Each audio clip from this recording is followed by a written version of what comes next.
నమస్తే. ఎన్నో ఆధ్యాత్మిక కార్యక్రమాలు మన ఛానల్‌లో ప్రసారం అవుతూనే ఉంటాయి. మనందరికీ సుపరిచితులు డాక్టర్ చిర్రావూరి శివరామకృష్ణ గారు.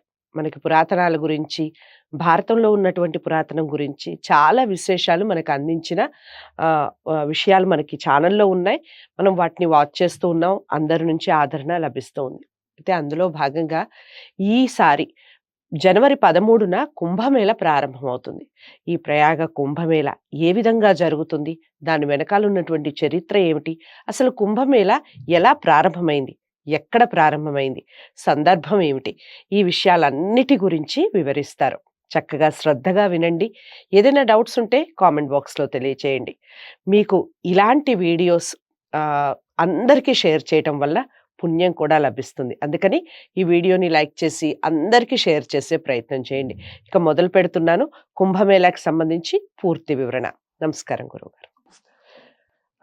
కుంభమేళ ఈ మధ్య కాలంలో చాలా మంది కుంభమేళాకి వెళ్ళాలని, చూడాలని తలంపు వస్తూ ఉంది. అది శుభ పరిణామం అని చెప్పొచ్చు.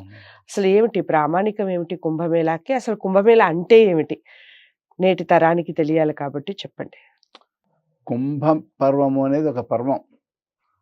ఆ పర్వకాలంలో ఖగోళంలో ఒక రకమైన గ్రహస్థితి ఉంటుంది. ఆ గ్రహస్థితి ఉన్నప్పుడు కుంభమేళ అంటారు. అంటే ఆ సమయంలో గ్రహాలు ఖగోళంలో కలుస్తాయి. అదే సమయంలో మన భూమి పైన భక్తులందరూ అక్కడ కలుస్తూ ఉంటారు. అందుకని కుంభమేళ అంటారు. ప్రయాగరాజు అంటున్నాం ఇప్పుడు. ఈ ప్రయాగరాజ క్షేత్రంలో కుంభమేళ ఎప్పుడు వస్తుంది అంటే మకరంలో రవి ఉండాలి, అలాగే చంద్రుడు కూడా మకరంలో ఉండాలి, గురువు మేషంలో ఉండాలి లేదా వృషభంలో ఉండవచ్చు. అటువంటి పరిస్థితి ఏర్పడితే దాన్ని కుంభమేళ అని చెప్తారు. దానికి ప్రమాణ వాక్యాలు ఇవి: ప్రయాగే భాస్కర క్షేత్రే మకరస్థే రవౌసతి మేషే జీవే మృగే చంద్రే కుంభాఖ్యో యోగ ఉచిత. ఇది ఒక యోగం. మామూలుగా జాతకంలో యోగాలు ఉంటాయి, అలాగే ఖగోళంలో ఈ రకమైన గ్రహస్థితి ఒక యోగం. దాన్ని కుంభయోగము అని పిలుస్తారు.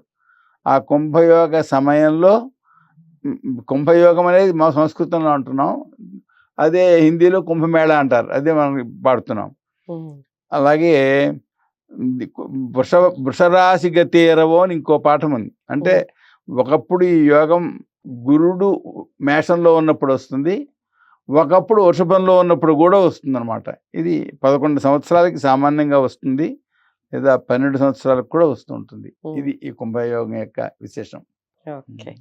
సో కుంభమేళ ఎలా జరుపుకోవాలంటారు? అంటే కుంభమేళ ఈ విధంగా జరుపుకుంటే మనకి పుణ్యం దక్కుతుంది అని వెళ్ళే వాళ్ళు ఏ విధంగా వెళ్ళాలి, ఏ విధంగా జరుపుకోవాలి కుంభమేళాని? కుంభమేళ జరపడం అంటే అసలు ఏ పుణ్యక్షేత్రానికి వెళ్ళినా అక్కడ పితృకార్యాలు చేస్తుంటారు. ఓకే. అలాగే దాన ధర్మాలు చేస్తుంటారు, సామాన్యంగా జరిగేటువంటి ప్రక్రియ. అయితే ఇది తీర్థానికి పెడుతున్నాం కనుక పుణ్యస్నానాలు చేస్తారు. పుణ్యస్నానాలు చేయడమే కాకుండా ఇంకా కొన్ని విశేషాలు కూడా ఉంటాయి. ఎందుకంటే అందరూ మహానుభావులు వస్తారు కనుక అక్కడ రకరకాల సాంస్కృతిక కార్యక్రమాలు జరుపుతుంటారు. ప్రధానమైనది ఆ సమయంలో నదీ స్నానం. నదీ స్నానం కాకుండా మిగిలినవి మనం ఏర్పాటు చేసినవి.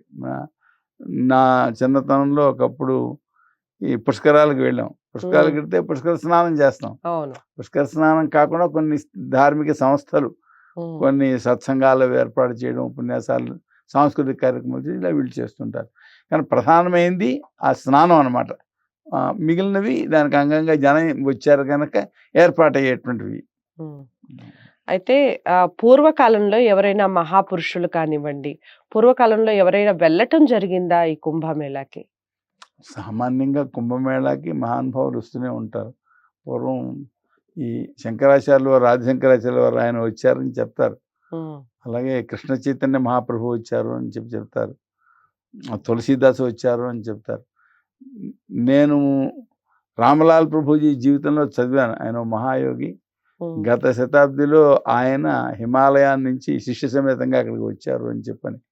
కనుక మహానుభావులు రావడం అనేది కుంభమేళాలో జరుగుతుంది. మహానుభావులు రావడం ఇంకా అది కూడా అక్కడ ఒక పెద్ద ప్రత్యేకం. ఎందుకంటే కేవలం నదీ స్నానం చేయడమే కాకుండా ఆ మహాత్ముల దర్శనం చేయొచ్చు అని కూడా వెళ్తూ అక్కడికి రావడం ఉంటారు. అనేది ఉమ్, జరుగుతుంటుంది. ఉమ్. అయితే కుంభమేళ ఎప్పటి నుంచి ఎప్పటి వరకు ఉంటుంది గురువుగారు? అంటే సమయం ఏమన్నా ఉంటుందా? ఈ టైం నుంచి ఈ టైం వరకే ఉండాలి అని, ఇంత టైమే ఉంటుందని? లేదా ఇప్పుడు కొన్ని కొన్ని పండగలు మనకి పొడిగిస్తూ ఉంటారు. భక్తుల్ని బట్టి, దాన్ని బట్టి అలా ఏదన్నా పొడిగింపు ఉంటుందా ఈ కుంభమేళాకి? ఈ టైం నుంచి ఈ టైం వరకే ఖచ్చితంగా ఉండాలి అని ఉంటుందా? ఇప్పుడు చెప్పిన ఈ యోగం చెప్పాను కదా, అవును. ఏది మకరంలో రవి చంద్రుడు ఉండాలి అని ఈ ఈ సమయంలో ప్రారంభం అవుతుంది. హ్మ్. ఈ హ్మ్. ప్రారంభమయ్యి ఆ ఈ ఈ యోగం సాగినంత వరకు ఉంటుంది. అంటే ఎంతవరకు ఉంటుంది? ఇప్పుడు మనకు 13 జనవరిలో ప్రారంభమవుతుంది భోగినాడు. హ్మ్. ప్రారంభమై మహాశివరాత్రి వరకు కూడా ఇది జరుగుతూ ఉంటుంది ఈ ఆ! కుంభమేళ. హుహు. ఆ త్రివేణి సంగమంలో అనమాట. ఇది మహాకుంభమేళ అంటారు. హ్మ్. అంటే హ్మ్. 11 సంవత్సరాలకు వస్తోంది కనుక హ్మ్. మహాకుంభమేళ అంటారనమాట. హ్మ్. కుంభమేళా మామూలుగా ఇంకా ఎక్కడైనా జరిపే అవకాశం ఉంటుందా? ఎక్కడెక్కడ జరుపుతారసలు కుంభమేళాని? భక్తులు వెళ్ళటానికి వెసులుబాటు ఎక్కడెక్కడ ఉంటుంది? అంటే ఈ కుంభమేళ జరిగే క్షేత్రాలు కొన్ని ప్రత్యేకించి ఉన్నాయి. హ్మ్. ఇప్పుడు ఇది గొప్పది త్రివేణి సంగమం. ఇక్కడ గంగా నది ఉంటుంది. అలాగే యమునా నది ఉంటుంది. సరస్వతి నది ఉంటుంది. 3 నదుల సంగమం. మామూలు నదీ స్నానం కంటే ఈ నదీ సంగమం విశేషం. 3 నదుల సంగమం ఉంది కదా! హ్మ్. ఉత్తరాఖండ్‌లో కూడా చేస్తారు హరిద్వార్‌లో. ఓకే. హరిద్వార్ గంగా ద్వారం అంటాం. హ్మ్. అంటే హ్మ్. గంగా నది హిమాలయాల నుంచి దిగే చోటు కదా! హ్మ్. అక్కడ కూడా ఈ కుంభమేళా చేస్తారు. హ్మ్. అది అలాగే మధ్యప్రదేశ్‌లో క్షిప్రా నదిలో కూడా చేస్తారు. హ్మ్. మహారాష్ట్రలో నాసిక్ వద్ద చేస్తారు. హ్మ్. ఇది వేరే వేరే సమయాల్లో. హ్మ్. అది ఇప్పుడు ప్రయాగరాజ్ దగ్గర జరుగుతోంది ఈ ఓకే. కుంభమేళ. అంటే ఇప్పుడు వెళ్ళాలి అనుకున్న వారు ప్రయాగరాజ్‌కే వెళ్ళాలంటారు. ఇప్పుడు ఓకే. అక్కడికే వెళ్ళాలి. హ్మ్. అయితే ఈ కుంభమేళ ఎప్పుడు, ఎక్కడ, ఎలా మొదలైందసలు? ఎలా జరిగింది? ఇది విశేషమే. హ్మ్. ఎందుకంటే ఆహ్, ఇద్దరు తోడికోడలున్నారు. హుహు. వినత, కద్రువ. హ్మ్. కద్రువ చాలా తెలివైనావిడే. హ్మ్. హ్మ్. వినత మామూలు సామాన్యమైన ఆలోచన గలది. హ్మ్. వీళ్ళిద్దరూ ఒకసారి సముద్ర తీరంలో ఉండగా ఏం జరిగిందంటే, హ్మ్. ఒక ఉచ్చైశ్రవం అని ఒక గుర్రం కనపడింది. హ్మ్. గుర్రం తెల్లగా ఉంటుంది. హ్మ్. గుర్రం చాలా బాగుంది కదా అని, ఆ గుర్రం తోక ఎలా ఉందో చెప్పుకో అంది ఈవిడ. హ్మ్. ఎవరు? ఈ కద్రువ. హ్మ్. అంటే గుర్రం తెల్లగా ఉంది, తోక తెల్లగానే ఉంది అని చెప్పింది ఈవిడ. లేదు లేదు తోక నల్లగా ఉంది అంది ఆవిడ. హ్మ్. ఇంకా అదేంటి తెల్లగా కనపడుతుంది నల్లగా ఉందంటావేంటి అంటుంది. హ్మ్. కొంచెం అప్పుడే చీకటి పడే వేళ. హ్మ్. హ్మ్. అంటే ఇప్పుడు కొంచెం చీకటి పడుతాను రేపు పొద్దున వచ్చాక చూద్దాంలే అంది. హ్మ్. వెళ్ళిపోయారు. వెళ్ళిన తర్వాత ఈవిడ ఏం చేసింది, తన ఈవిడకి కద్రువు యొక్క సంతానం నాగులు.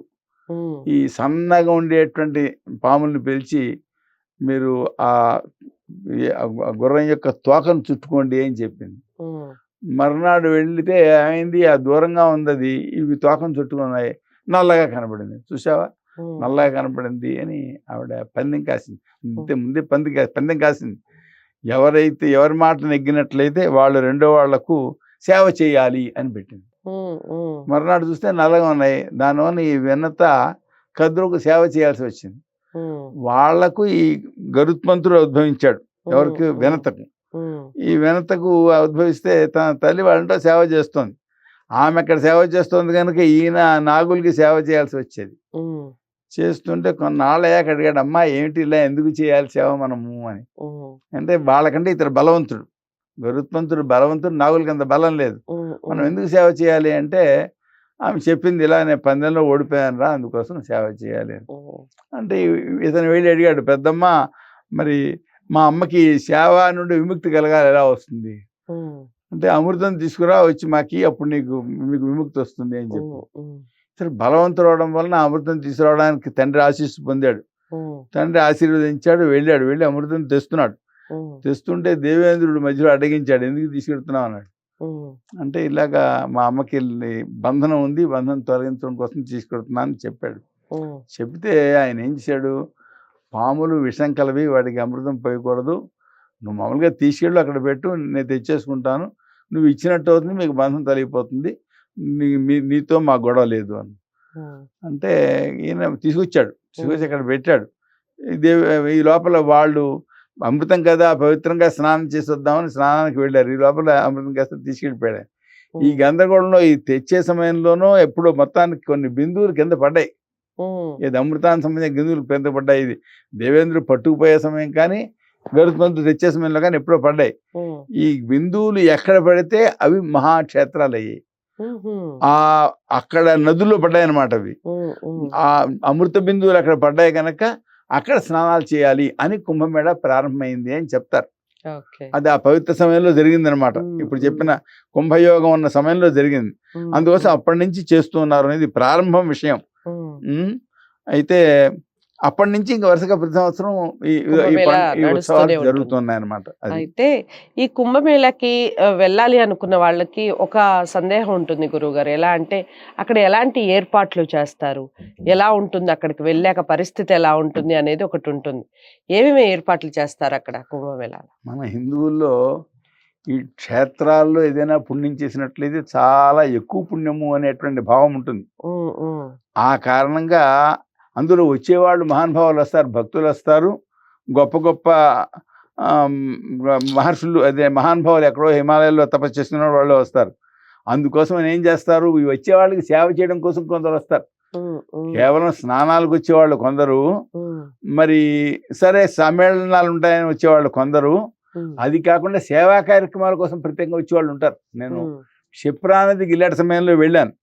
వెళితే అక్కడ ఎందరో కార్యకర్తలు, సేవా కార్యకర్తలు చాలా మంది ఉన్నారు. అందువలన అందరినీ క్రమశిక్షణగా నడిపిస్తున్నారు. చాలా నాకు ఆశ్చర్యం వేసిపోయింది.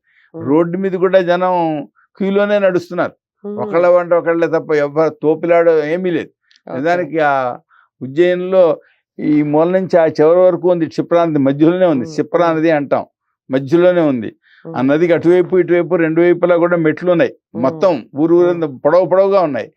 ఉంటే వీళ్ళందరూ వెళ్ళి తాపిగా స్నానం చేసి వచ్చేస్తున్నారు. ఎవరు అంతమంది ఉన్నా అసలు ఏ కొంచెం గొడవ జరగలేదు అక్కడున్న కాలంలో.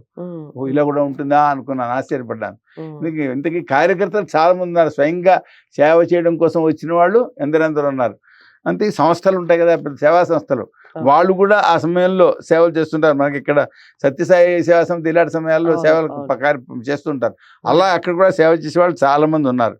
ఈ సేవ చేయడాల్లో గుడారాలు ఏర్పరిచే వాళ్ళు ఉంటారు. ఇప్పుడు ప్రభుత్వం కూడా సహకరిస్తుంది అనుకుంటాను. ఎందుకంటే ఇది వరకు ఇక్కడ పుష్కరాలు జరిగినప్పుడు విజయవాడలో గంగానది పుష్కరాలు, గోదావరి పుష్కరాలు జరిగినప్పుడు మరి కేంద్ర ప్రభుత్వం కూడా సొమ్ము ఇచ్చింది అని చెప్పుకున్నారు. కనుక గుడారాలు వేస్తారు, వీళ్ళకి కొందరు పానీయాలు ఇస్తుంటారు. మేము ఆ క్షిప్రానదికి వెళ్ళినప్పుడు ఎవరో పిలిచారు, పిలిచి చోటుకి వెళ్ళాము. అక్కడ తీయని మామిడి పానకం ఇచ్చారు, మామిడి రసం ఇచ్చారు తాగడానికి. అంటే వచ్చిన వాళ్ళకి సహకారం చేయడం కోసం, సేవ చేయడం కోసం చాలా మంది ఉంటారన్నమాట. అలాగా పానీయాలు ఏర్పాటు చేసేవాళ్ళు, అల్పాహారాలు ఇచ్చేవాళ్ళు, భోజనాలు పెట్టేవాళ్ళు, ఇలాగా చాలా సేవలు జరుగుతాయి. కనుక ఏ రకమైనటువంటి ఇబ్బంది లేకుండా అక్కడ సహకారాలు జరుగుతాయి. అంతేకాకుండా కార్యక్రమాల ప్రదర్శనలు ఉంటాయి, సాంస్కృతిక కార్యక్రమాల ప్రదర్శనలు. కనుక సామాజిక సేవ చేసే కార్యకర్తలు చాలా మంది ఈ సమయంలో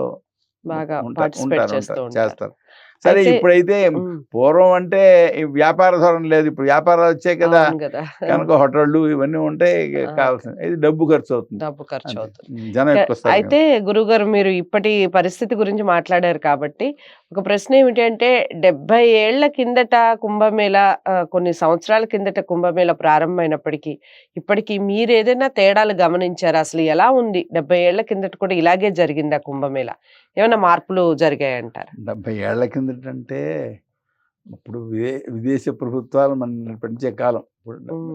స్వాతంత్రం రావడానికి పూర్వం పరిస్థితి ఏంటి? ప్రభుత్వాల సహకారమే ఉండదు ఈ అంశంలో. సహకారం ఉండదు, వ్యతిరేకత కూడా ఉంటుంది.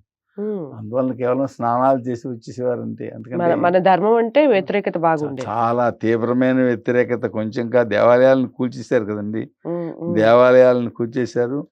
మరి ఈ కుంభమేళాలో జనం అందరూ కూడా అక్కడ సమకూరుతున్నారని చెప్పని రావడానికి వీలు లేదని ఆంక్షలు కూడా పెట్టారు.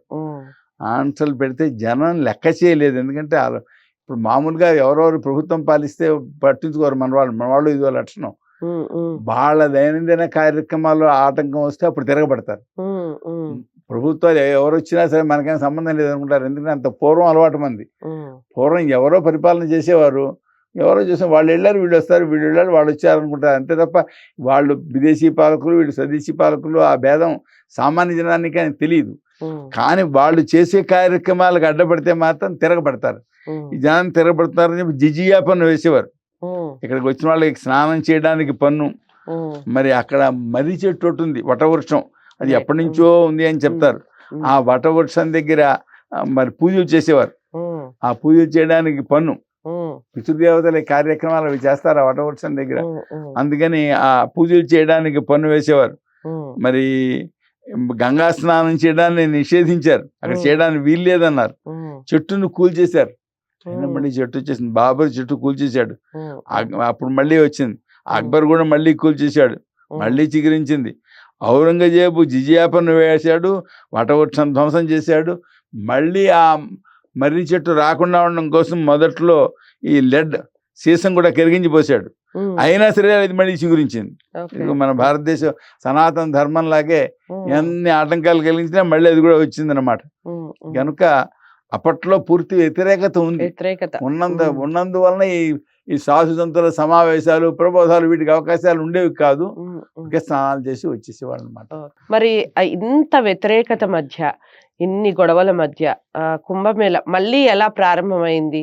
మళ్ళీ ప్రారంభమైనప్పుడు ఎంత వైభవంగా ప్రారంభమైంది? దానికి సంబంధించిన సమాచారం ఏదైనా? అంటే మీ స్వాతంత్ర్యం వచ్చిన తర్వాత ఇంకా వ్యతిరేకత ఉండదు కదా, చేసుకోవడానికి అవకాశం ఉంటుంది. అయితే 1966లో విశ్వ హిందూ పరిషత్తు పూనుకుంది సహకారం చేయడానికి. అంటే ధార్మిక సంస్థలు సాయం చేస్తాయి కదా. విశ్వ హిందూ పరిషత్ సమ్మేళనం జరిపింది. అక్కడ ఏం జరిపింది? విశ్వ హిందూ సమ్మేళనం జరిపింది. అప్పుడు జనం బాగా వచ్చారు, 12 దేశాల నుంచి వచ్చారు అప్పట్లో భక్తులు. సమ్మేళనంలో స్వామీజీలు వాళ్ళు వచ్చారు.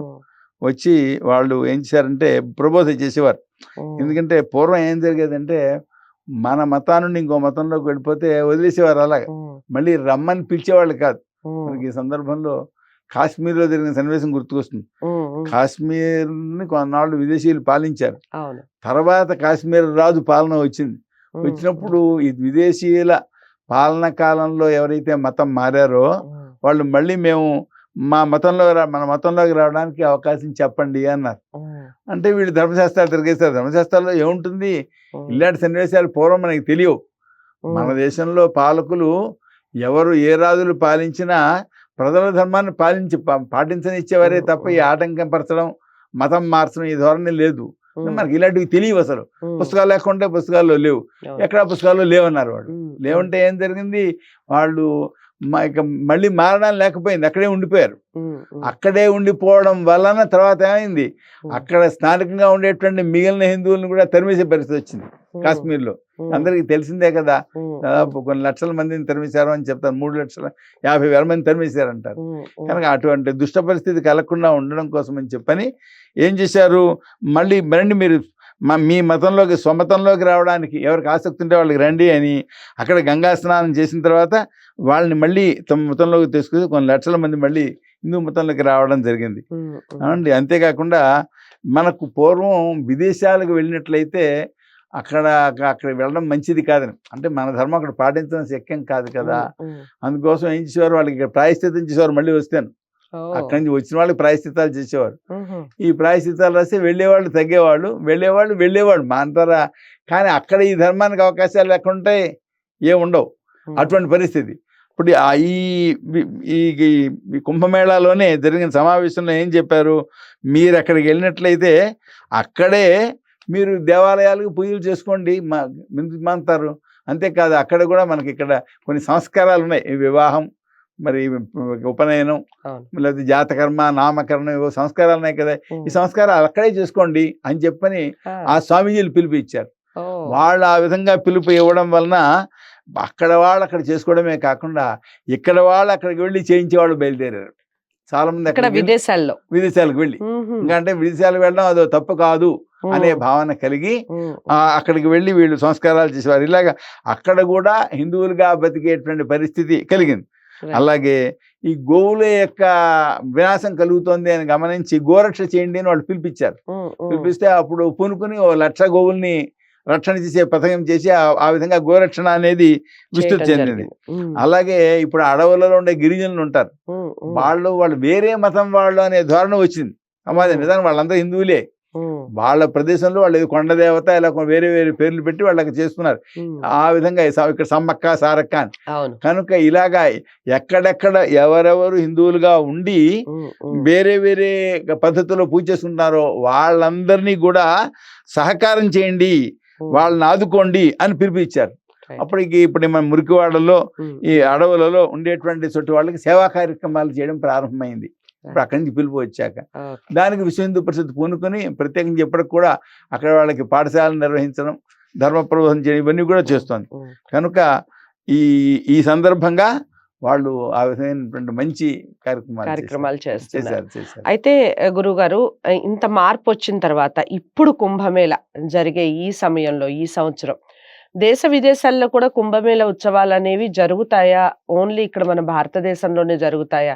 ఈ కుంభమేళకు సంబంధించి ఎక్కడైనా మనం పుణ్యక్షేత్రంలో పూజలు ఇలాంటివి చేయించుకునే అవకాశం అనేది ఉంటుందా? ముఖ్యంగా విదేశాల్లో ఉండే వాళ్ళకి ఎలాంటి సదుపాయాలు, వాళ్ళు రావాలి అనుకుంటే ఎలాంటి సదుపాయాలు, అలాగే అక్కడే వాళ్ళు హిందువుల గుళ్ళో ఇలాంటివి ఏమైనా పూజలు చేసుకోవచ్చా కుంభమేళకు సంబంధించి? అంటే ఈ కుంభమేళ అన్నప్పుడు కుంభపర్వం అనుకున్నాం.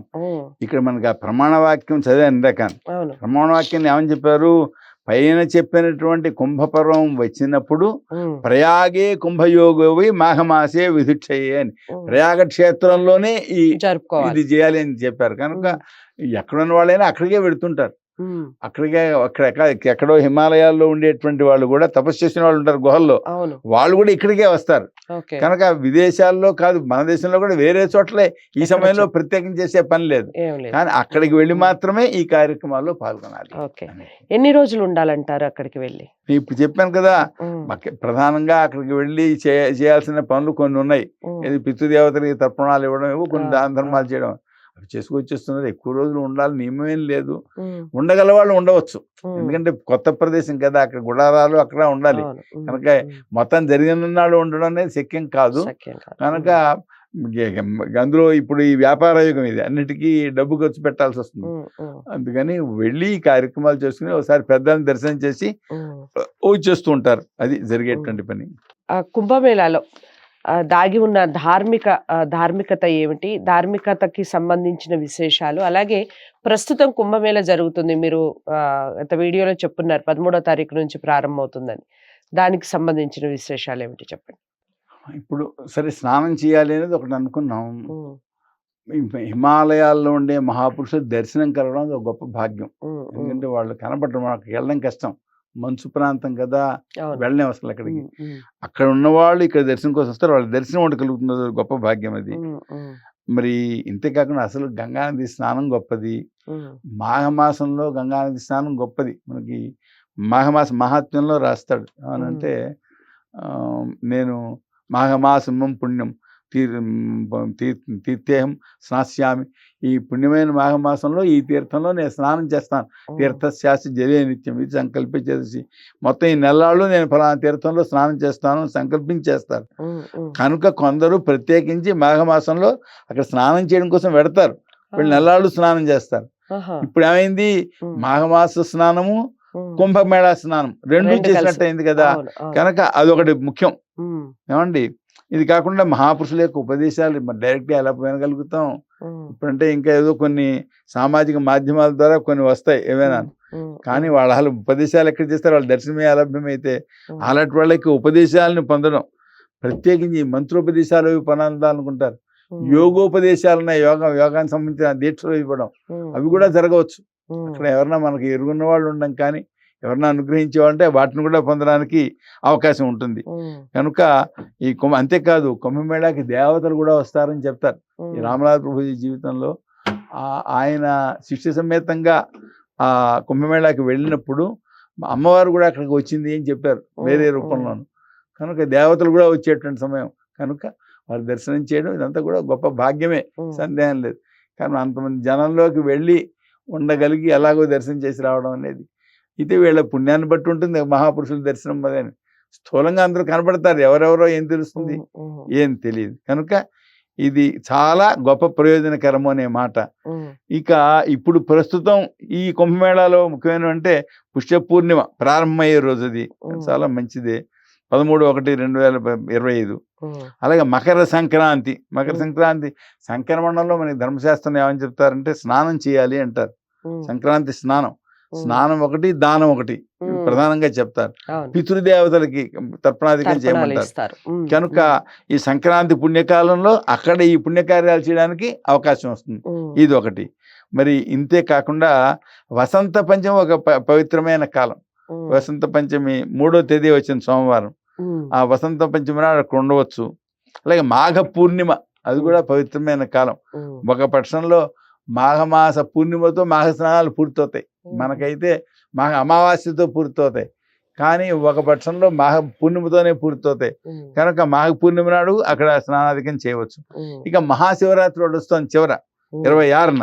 మహాశివరాత్రి మరి శివుణ్ణి ఆరాధించే సమయం కదా, అక్కడే శివుణ్ణి ఆరాధించవచ్చు స్నానం చేసి. కనుక చాలా పర్వకాలాలు చాలా ఉన్నాయి, ఈ కార్యక్రమాలు చేయవచ్చు. ఇది కాకుండా అక్కడ ఈ మహాపురుషులతోటి సమావేశాలు జరుపుతున్నారు. యువ సాధువులతో సమావేశాలు జరుపుతున్నారు, మహాపురుషులతో కూడా సమావేశాలు జరుపుతున్నారు.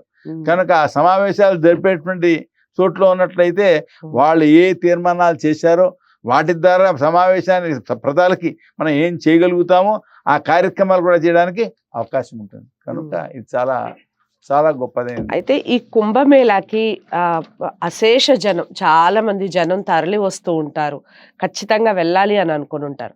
దానివల్ల వచ్చే పుణ్య ఫలితం ఏ విధంగా ఉంటుంది?